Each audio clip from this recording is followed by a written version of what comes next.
At the mouth of the Savannah River, Fort Pulaski stands as a monument to military engineering. Its massive walls echo a reminder of the changing nature of warfare.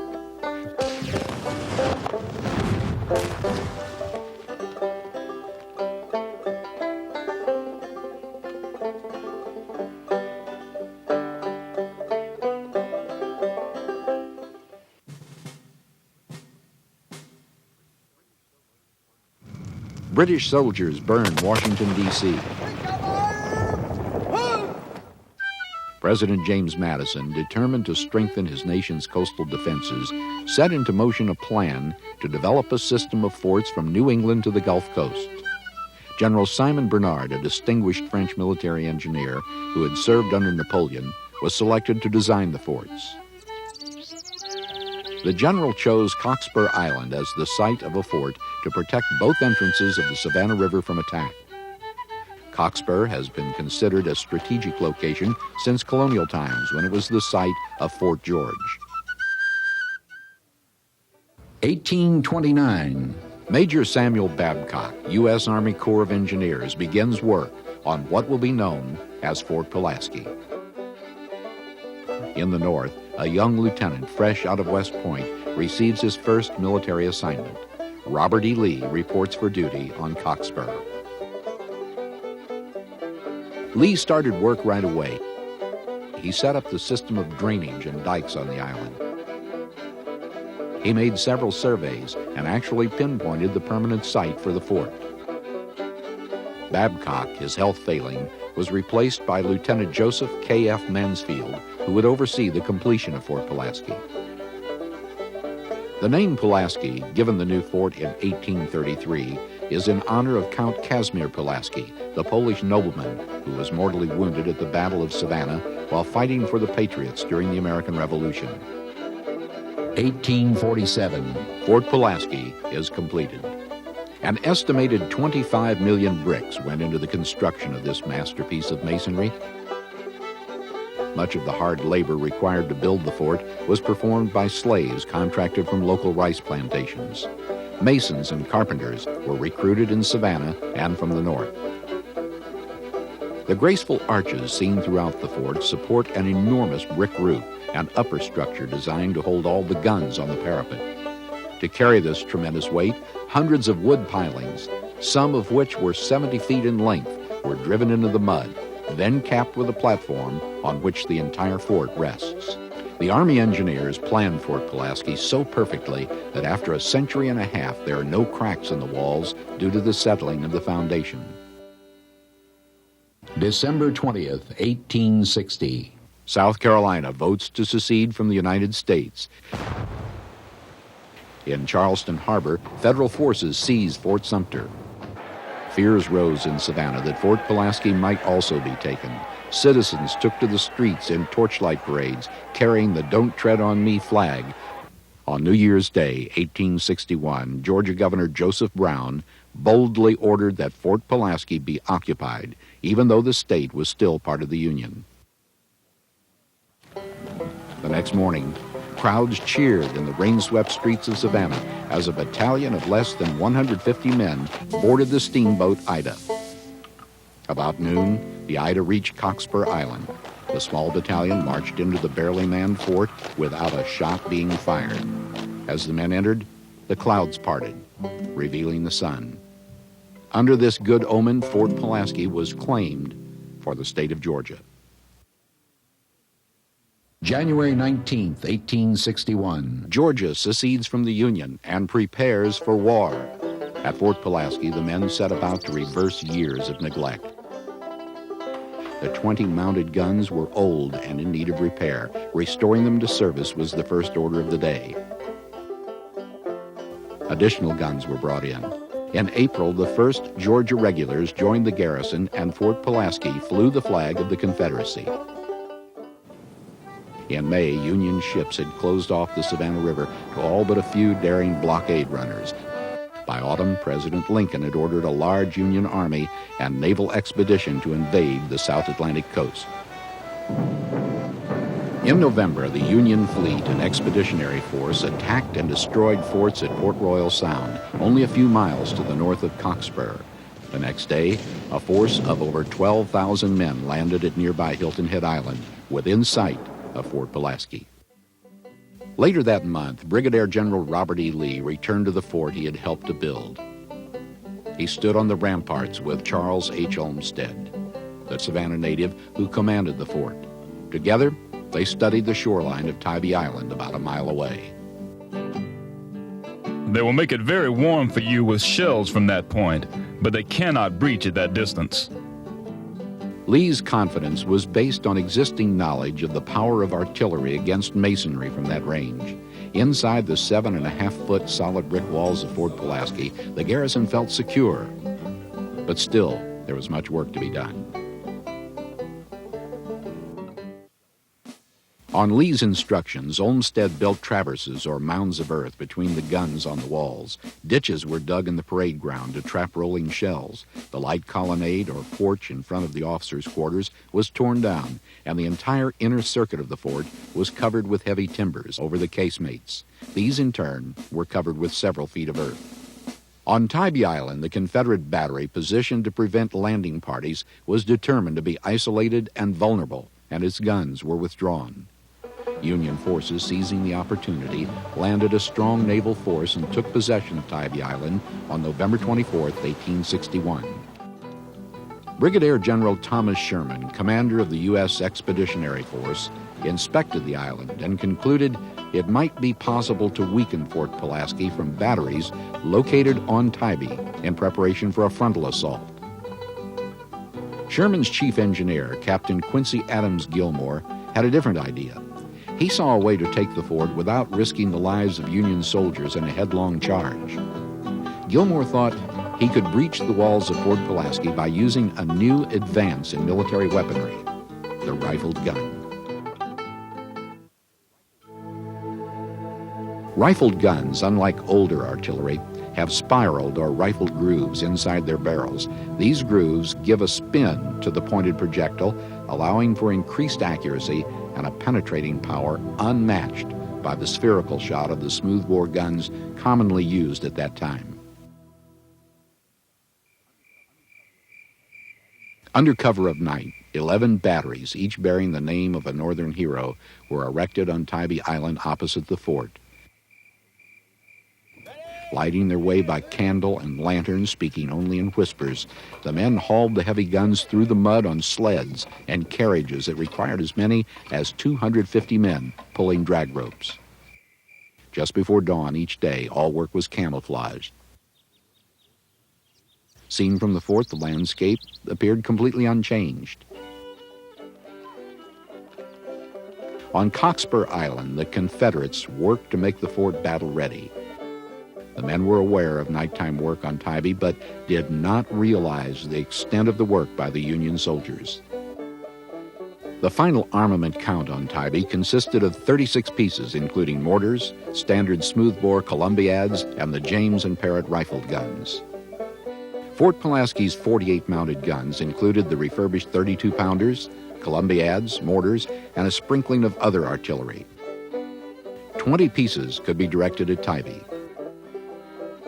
On Tybee Island, the Union batteries were in place, stocked and ready for action. After reveille on a cold and clear morning of April 10, 1862, Lieutenant Frank Blair spotted a small boat putting out from Tybee under a flag of truce. Arriving at the South Wharf was U.S. Lieutenant J.H. Wilson, in his hand a formal demand for immediate surrender. Colonel Olmsted responded. Sir, I have to acknowledge receipt of your communication of this date demanding the unconditional surrender of Fort Pulaski. In reply, I can only say that I am here to defend the fort, not to surrender it. At 10 minutes past 8 that morning, Gilmore gave the order to commence firing. The first shot was a mortar round that arced slowly over the fort and exploded in the air. Confederate shots were fired from the casemate guns. Soon, The upper guns joined in, directing their fire at Kings Point.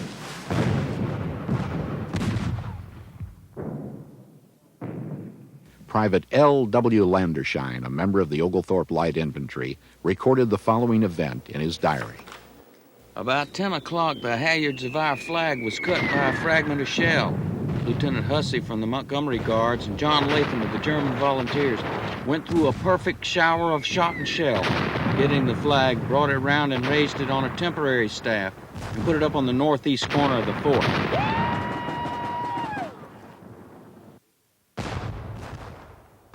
The mortar and smoothbore Federal guns were having little effect on Pulaski, but real destruction was being caused by the James rifles from Kings Point.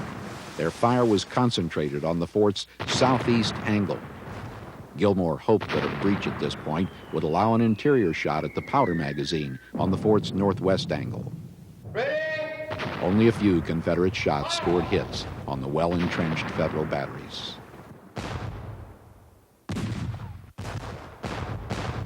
Whenever the boys on the ramparts would see a good shot made by anyone from the fort, you could hear them give cheer after cheer. In the afternoon, fire from both sides slackened.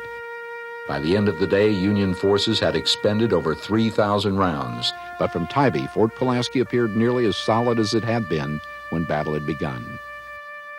At the fort, Colonel Olmsted knew the true story. Just before dark, the commander inspected the damage to the outside of the fort. It confirmed his worst fears. The outer wall of the casemate at the southeast angle was entirely shot away, revealing the whole interior. The projectiles that had wrought this ruin now had more or less free access in a straight line to the traverse that protected our magazine. Gilmore's assessment of the power of the rifled guns had been correct. After 10.5 hours of bombardment, darkness closed in.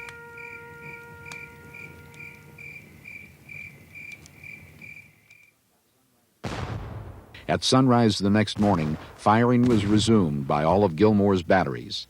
Many of the Confederate guns were no longer in working condition. Around 2 o'clock in the afternoon, a shell passed through the opening that had been blasted in the wall. It exploded in the passageway to the North Magazine, dangerously close to the 40,000 pounds of black powder stored there. Olmsted knew that an explosion in the magazine would destroy the fort and take the lives of every man under his command. Reluctantly, he gave the order for surrender. About 2:30 p.m., I seen Colonel Olmsted and Captain Sims go by with a rammer and a sheet. We all knew it was over with us and we'd have to give up. The flag of the Confederacy was lowered. In its place, the flag of surrender flew.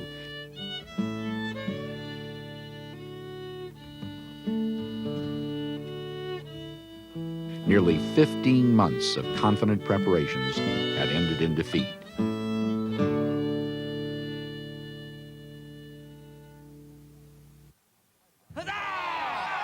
On Tybee Island, the quick Union victory was cause for celebration.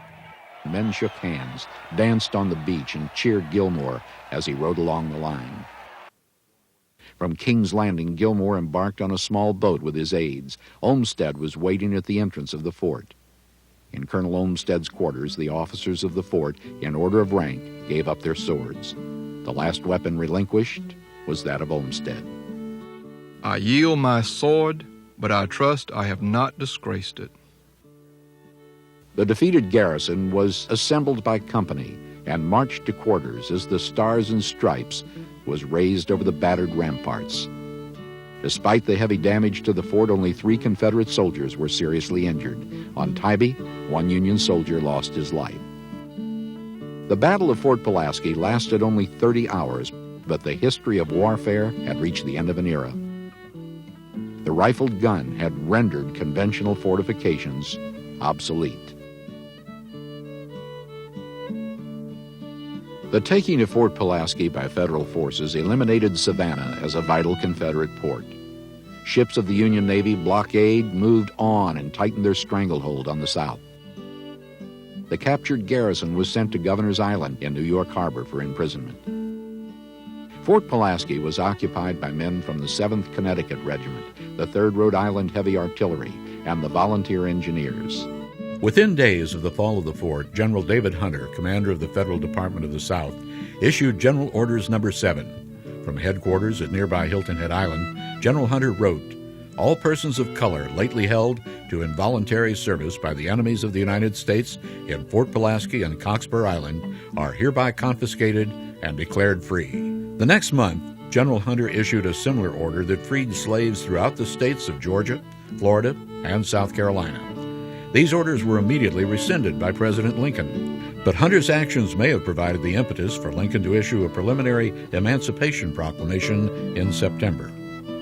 General Hunter was the first Union officer to organize black troops by establishing the 1st South Carolina Volunteers, another action unauthorized by the President. This bold move added to the pressure on Lincoln. The U.S. colored troops were officially sanctioned in 1863. Although controversial, General Hunter's actions, with victory at Fort Pulaski as the catalyst, resulted in the emancipation of former slaves and their inclusion as freedom fighters in the Union Army. At Fort Pulaski, former slaves now received wages for their efforts. Free workers and black U.S. soldiers served on Cockspur for the duration of the war. With the fort restored to the Union, General Quincy Gilmore enlisted the help of a former slave from Savannah, March Haynes. Haynes knew the river well, having worked on the docks and as a river pilot. Haynes operated secretly out of Fort Pulaski, providing reconnaissance on Confederate defenses and activities in Savannah. He escorted local slaves to freedom by way of this fort. This is one of the reasons that Fort Pulaski has been officially recognized as part of the Underground Railroad. In June 1862, the 7th Connecticut was relieved by the 48th New York, whose men found time to engage in a new game that would later become our national pastime. This photograph of the Fort Pulaski parade ground is one of the earliest known photographs of the game of baseball. Until the end of the war on April 9, 1865, Fort Pulaski would serve as a prison. Many Southern leaders were held there, including the Confederate Secretaries of State and Treasury, governors, a senator, and Brigadier General Hugh W. Mercer, a former commander of the fort. In 1869, the Corps of Engineers began an effort to modernize Fort Pulaski. They focused on the remodeling of the demiloon, the triangular-shaped earthwork adjacent to the fort. Added to the demiloon were underground magazines, passageways, and emplacements for heavy guns. Additional major changes were abandoned in 1872 as a new artillery post on Tybee Island was being considered. During the next 50 years, Fort Pulaski was allowed to fall into ruin, and nature began to rescind the work of Mansfield and Lee. But on October 15, 1924, President Calvin Coolidge officially proclaimed the fort a national monument, and in 1933, the National Park Service began to restore it. Funds for the work were provided by the Public Works Administration. Labor was supplied by the Young Men of the Civilian Conservation Corps. During the Depression, the CCC worked on many projects benefiting the public. Today, thousands of visitors tour the grounds of Fort Pulaski, soaking up a wealth of history, marveling at the human effort required to complete the massive structure, and taking in the beauty of its natural surroundings. Walking through the fort, seeing the battle-scarred walls and the shells still lodged in the bricks, you can gain a sense of what it was like to be there in the spring of 1862. At the battle for Fort Pulaski, the classical brick fortress was shown to be no match for the increasing destructive power of military technology. And though the sun is set on Fort Pulaski's era of invincibility, the spirit of those who built it and fought for its possession remains undimmed.